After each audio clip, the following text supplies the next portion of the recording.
बिस्मिल्लाहिर्रहमानिर्रहीम। अस्सलाम वालेकुम ख़वातीन व हज़रात, आप देख रहे हैं सैर डिजिटल और मैं हूं आपका मेज़बान मलिक यामीन अवान। नाज़रीन, इस वक्त पाकिस्तान के लिए मुश्किलात बढ़ती जा रही हैं। कुछ अंदरूनी चैलेंजेस हैं। दहशत गर्दी का सबसे बड़ा मसला पाकिस्तान को दिन रात खाए जा रहा है। बहुत सारे केस ऐसे हैं जो रिपोर्ट नहीं होते। आपके पास तो वो खबर आती है जो टीवी मीडिया के हैंड ओवर हो जाए। मैक्सिमम ऐसी खबरें हैं जो टीवी पर दिखाई नहीं जाती या टीवी तक वो पहुंच नहीं पाती।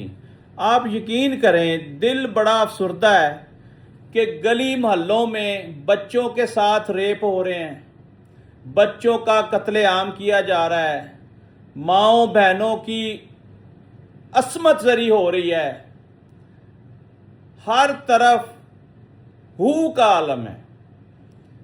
आप यकीन करें, कश्मीर में हालात बड़े ख़राब हैं, रिपोर्ट नहीं हो रहे। बलूचिस्तान में हालात बड़े ख़राब हैं, रिपोर्ट नहीं हो रहे। KPK में हालात बड़े ख़राब हैं, रिपोर्ट नहीं हो रहे। इन तमाम सूबों में दहशत गर्दी हो रही है 24 आवर। बेशुमार कीमती जानें अब तक हम गंवा चुके हैं। पंजाब एक ऐसा सूबा है जिसमें अजीब किस्म की वारदातें हो रही हैं। जब से CCD आई है, क्राइम कंट्रोल करने में तकरीबन 60% ये कामयाब हुए हैं। लेकिन मसला ये है कि हम इस मुल्क से क्राइम को जड़ से कैसे उखाड़ेंगे। तो इसका जवाब है मुत्तहिद होना पड़ेगा। तमाम इदारों को, तमाम सियासी जमातों को, तमाम बिजनेसमैन, तमाम ब्यूरोक्रेट्स, तमाम लोगों को एक कौम बन के सोचना पड़ेगा। आज तक मुझे जो समझ आई है, हमारी अंदरूनी लड़ाइयां जो हैं उसका फायदा हमारा दुश्मन उठा रहा है। दुश्मन हमें 24 आवर गिराने की कोशिश कर रहा है, उसको और कोई काम नहीं है। आपको आज बताऊं कि हमारे दुश्मन कौन कौन से मुल्क हैं। वैसे तो आपको पता है, हो सकता है कोई एक आधा मुल्क ऐसा हो जिसके बारे में आप ला इल्म हो। हमारा सबसे बड़ा दुश्मन भारत, जो हमारे मुल्क में पिछले 70 साल से दहशतगर्दी करवा रहा है। आज तक मैक्सिमम दहशतगर्दी भारत ने करवाई। अब वो इस्तेमाल किसको करता है? वो हमारे ही लोगों को हमारे खिलाफ इस्तेमाल करता है। अफगानिस्तान को हमारे खिलाफ इस्तेमाल कर रहा है। BLA को बलूचिस्तान में हमारे खिलाफ इस्तेमाल कर रहा है। मसला ये है कि अगर हम आपस में मुत्तहिद होकर चलें तो हम हर बड़ी से बड़ी ताकत के साथ टक्कर ले सकते हैं। ईरान तनहा अकेला खड़ा है, सुपर पावर से लड़ रहा है। वजह क्या है? ईमान की ताकत। उसकी मैशत जो है वो हमारे मुकाबले में बिल्कुल जीरो है। एस्टीमेट ये कर लें कि यहां 300 रुपए लीटर पेट्रोल बिक रहा है,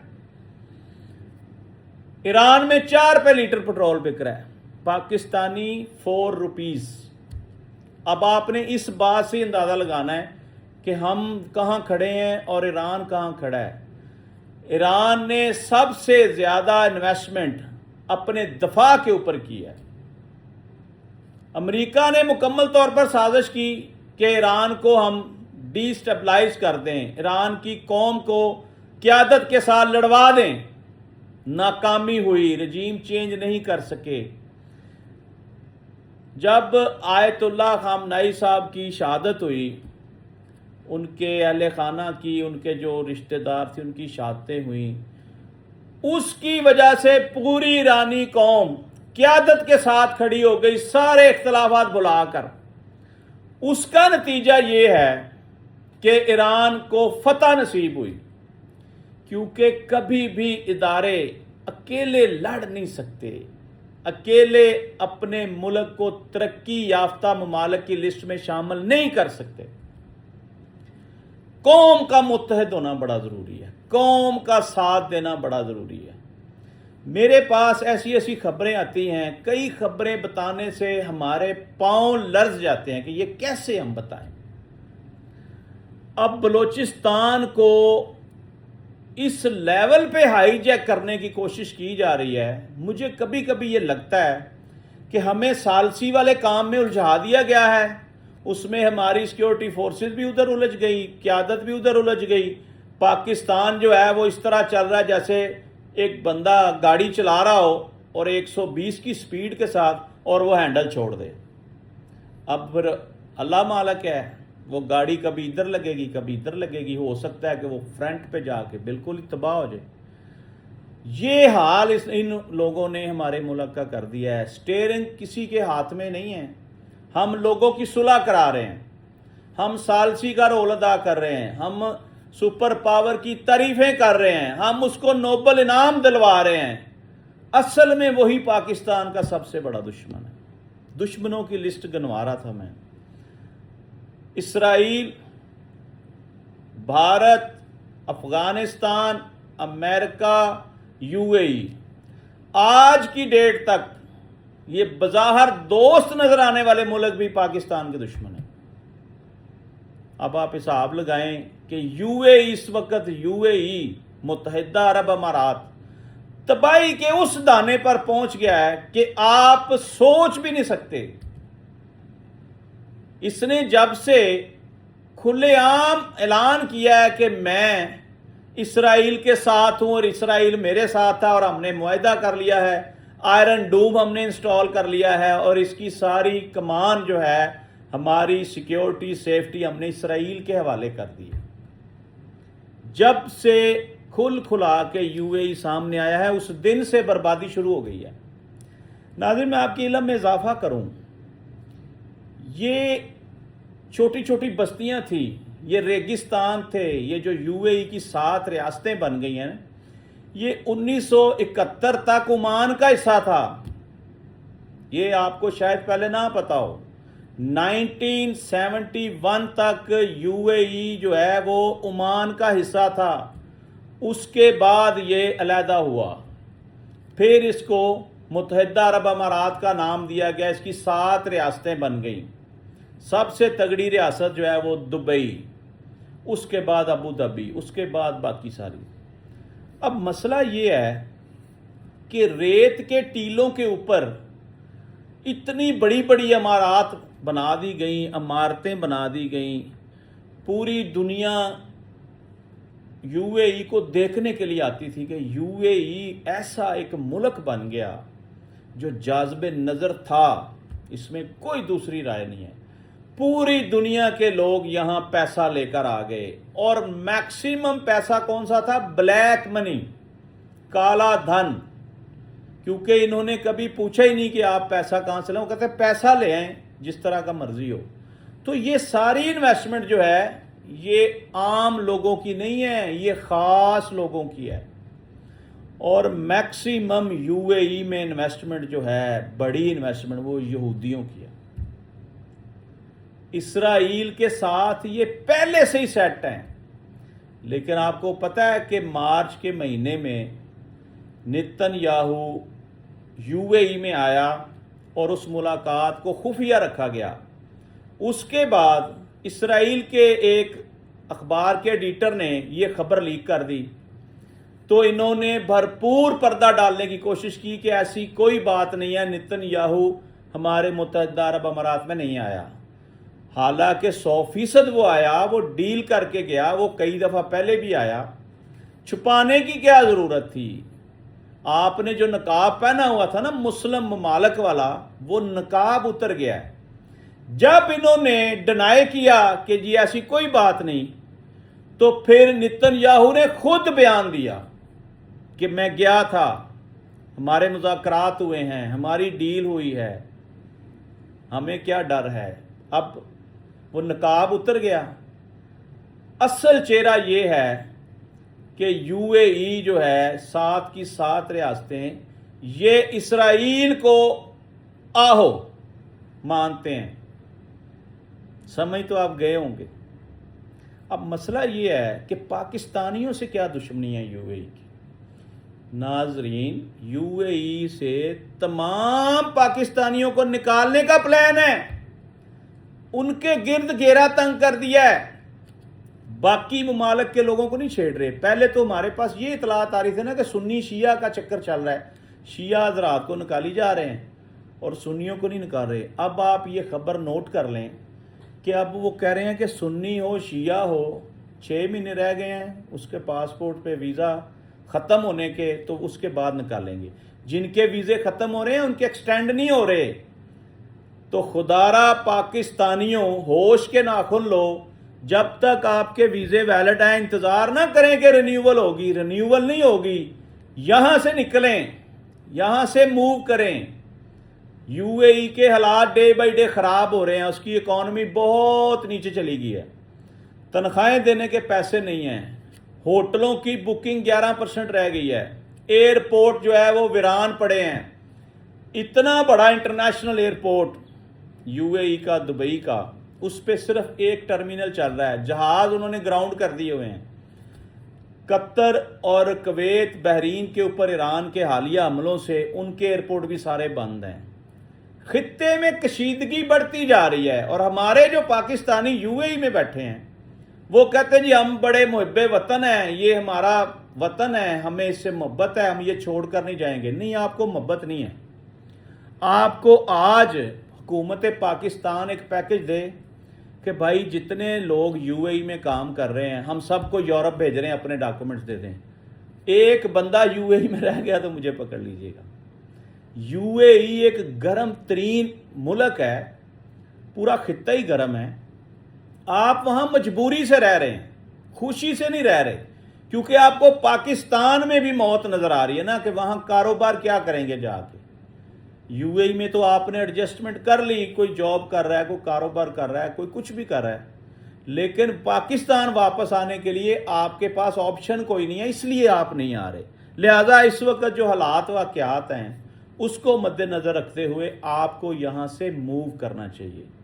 नाज़रीन, इसके साथ साथ एक और बात करना बड़ा ज़रूरी है कि रज़ा डार के केस से तवज्जो हटाने के लिए और बहुत सारे वकूए सामने आ गए और वो केस दब गया।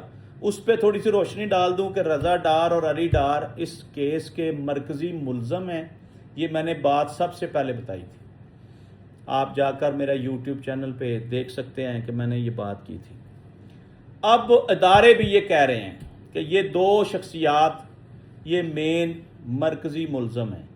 अब यहाँ बात सिर्फ ये करनी है कि इंशाअल्लाह आने वाले दिनों में ये दोनों आपको बेगुनाह होते नजर आएंगे और बाकी लोग जो है वो उनको गुनाहगार कर दिया जाएगा और इस किताब को बंद कर दिया जाएगा। इसका कोई रिजल्ट नहीं आएगा। इसके साथ साथ नाज़रीन, पाकिस्तान के 3 बड़े एयरपोर्ट्स को निजकारी की लिस्ट में डाल दिया गया है और इनकी निजकारी होने जा रही है।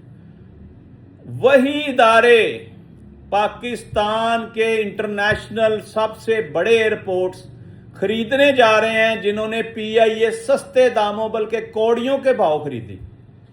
आपको ये जानकर हैरानगी होगी, मैं उस इदारे का नाम नहीं लेना चाहता, जो इदारा अकेला ही ये तीनों एयरपोर्ट्स जो है वो खरीदेगा और उसका पूरा पाकिस्तान पर कंट्रोल होगा, क्योंकि ये इंटरनेशनल एयरपोर्ट हैं। अल्लामा इकबाल इंटरनेशनल एयरपोर्ट लाहौर, जना international airport Karachi, Islamabad international airport Islamabad, ये 3 एयरपोर्ट्स भी शहबाज शरीफ हुकूमत बेचने जा रही है। उसकी वजह क्या है? जब आप नलायक और नाहल कारोबारी होंगे, दुकानदार होंगे, आपसे दुकान चल नहीं रही होगी, तो फिर आप क्या करेंगे? आप कभी मोटरसाइकिल बेचेंगे अपनी, कभी गाड़ी बेचेंगे, कभी प्लॉट बेचेंगे। ये वो निशानियां हैं जो आम पब्लिक भी इजीली समझ सकती है कि कारोबार ना चल रहा हो तो फिर हम चीज़ें बेच के गुजारे करते हैं, या हम कर्जा लेते हैं बैंक से, या किसी सूद खोर से पैसे लेके कहते हैं यार चलो शायद हालात बेहतर हो जाएं। ये बातें समझने वाली हैं। इन हुक्मरानों से पाकिस्तान नहीं चल रहा। इन्होंने हर हरबा लगाकर देख लिया है, इन्होंने रिकॉर्ड कर्जे लेकर भी देख लिया है, मुल्क नहीं चला सके। इन्होंने अवाम के ऊपर महंगाई का बोझ डालकर भी देख लिया। इन्होंने महंगी तरीन बिजली, पेट्रोल, गैस, हर चीज महंगी करके देख लिया, मुल्क नहीं चला सके। टैक्सेस की भरमार की इस कौम के ऊपर, मुल्क नहीं चला सके। पाकिस्तान की तारीख में सबसे ज्यादा नुकसान इस मौजूदा सेटअप ने किया। आने वाले दिनों में ये चीजें एक्सपोज हो जाएंगी, अभी भी एक्सपोज हो चुकी हैं। लिहाजा ये लोग सितंबर तक चले जाएंगे, नई क़यादत आएगी, नए लोग आएंगे। क्या वो मुल्क चला सकेंगे? जिनका 40 साल का तजर्बा है वो नहीं चला सके, तो कौन चलाएगा इस मुल्क को? जवाब है ईमानदार क़यादत। ईमानदार क़यादत हो, आइन की बालादस्ती हो, अदालतें आज़ाद हों, कानून की हुक्मरानी हो। ये चीज़ें जब किसी माशरे में आती हैं तब वहाँ अमन भी होता है और वो कौमें तरक्की भी करती हैं। ये जितने मसाइल हमारे मुल्क में हैं दहशतगर्दी के, सब ख़त्म हो जाएंगे। उसके लिए जो हमारे करता धरता इदारे हैं उनको और सेटअप को, जो मुल्क चलाने वाला सियासी सेटअप है, एक पेज पर आना होगा। अगर नहीं आएंगे तो फिर ये इसी तरह चलता रहेगा। कभी गाड़ी का एक टायर पंचर, कभी दूसरा पंचर, कभी आगे से लग गई, कभी पीछे से लग गई, फिर हम कुछ नहीं कर सकते, फिर हमारा अल्लाह ही आफत है। इसके साथ साथ अगर आप खुल खुला के पूरा मुल्क ही टेकअप कर लें, खुद आ जाएं फ्रंट के ऊपर मुल्क की बेहतरी के लिए, अवाम को बता दें कि भाई आपने 5 साल हमें नहीं छेड़ना, कोई इलेक्शन नहीं हमने कराना, हमने कुछ नहीं करना, हमने मुल्क को सीधा करना है।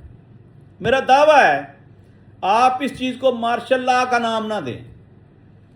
मेरा दावा है कि मुल्क सीधे रास्ते पर चल पड़ेगा, मुल्क तरक्की की राह पर चल पड़ेगा। उसकी वजह ये जो आप जाली फार्म 47 वाला सेटअप हमें देते हैं, ये हमारे मुल्क को नोच नोच कर खा जाते हैं, ये हमारे मुल्क की जड़ें खोखली कर देते हैं। खुदारा इनको सबको फारग कराएं। 5 साल 10 साल आप खुद स्टीयरिंग संभालें, मुल्क को तरक्की की राह पर तो डाल दें, फिर आप जिसके मर्जी हवाले ये मुल्क कर दें, लेकिन वो कौम की नुमाइंदगी करने वाले जो लोग आप यहां इनके ऊपर बिठाएं, वो वोट लेकर आएं, वो वोट की ताकत से आएं, वो अवाम की सपोर्ट से आएं, फिर मुल्क आगे बढ़ेगा, फिर हम तरक्की करेंगे। ये था नाज़रीन आज तक का हमारा व्लॉग। इस दुआ के साथ प्रोग्राम का अख्ताम करते हैं कि अल्लाह ताला मुल्क पाकिस्तान की हिफाजत फरमाए। जो हमारे फ़ौजी जवान बॉर्डर्स के ऊपर दिन रात हमारी हिफाजत के लिए लड़ रहे हैं, अल्लाह ताला उनकी हिफाजत फरमाए। पाकिस्तान जिंदाबाद।